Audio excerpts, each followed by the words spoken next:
Good morning. My name is Leo Golden, and I'm Vice President of our Major Project Execution Team based in Calgary, Alberta. I'm going to build on some of what you've heard today, starting with Commissioner Clark at the macro level, and take you more to a micro level, what this looks like for a pipeline company. I'm going to tell you about who Enbridge is, about who our Major Projects Group is, and how we contribute to that growth story that Enbridge tells, and how we work with our partners to deliver successfully on that program.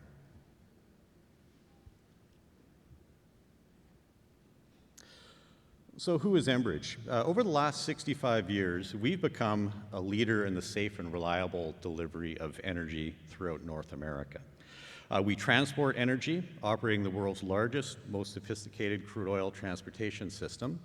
And more recently, we have entered into the electric transmission business with a tie line connecting Montana to Alberta.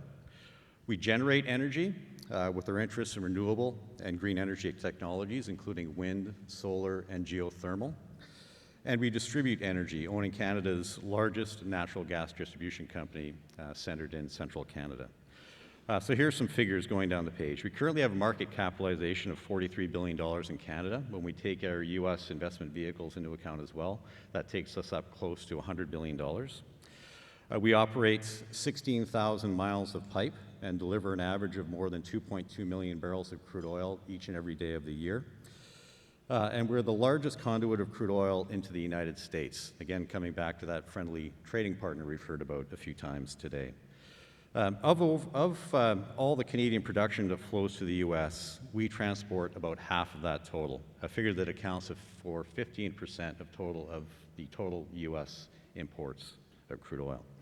On the renewable side, our assets generate 1,800 megawatts, and most of you in the room probably know this, but that would generate enough power for about 600,000 homes, and that makes us one of the largest renewables players in Canada.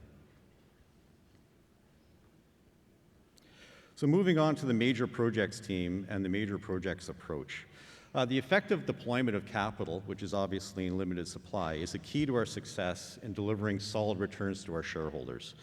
That's why the Major Projects Business Unit was established 6 years ago by our leadership, and we are a standalone project-centric execution group that our mandate is to deliver on our company's growth plans. Now, a cornerstone to our approach is consistency. That starts with a life cycle gating control program. And like any gating process, and I'm sure everyone in the room has a version of these in your own shop, ours provides discipline and structure. We break the project into phases, and a project does not move to the next phase. It's precluded from that until it gets senior leadership approval to pass through that gate. Now, we do have 6 discrete phases in our life cycle. The first is screening, and that's where commercial discipline plays as much a role as our technical analysis. And coming back to the crazy developer comment, I know it was in jest, but for our company, this is where we really do put the brakes on many projects. We don't go through this first gate unless we have a realistic plan that a project can proceed with. We won't set up a project to fail.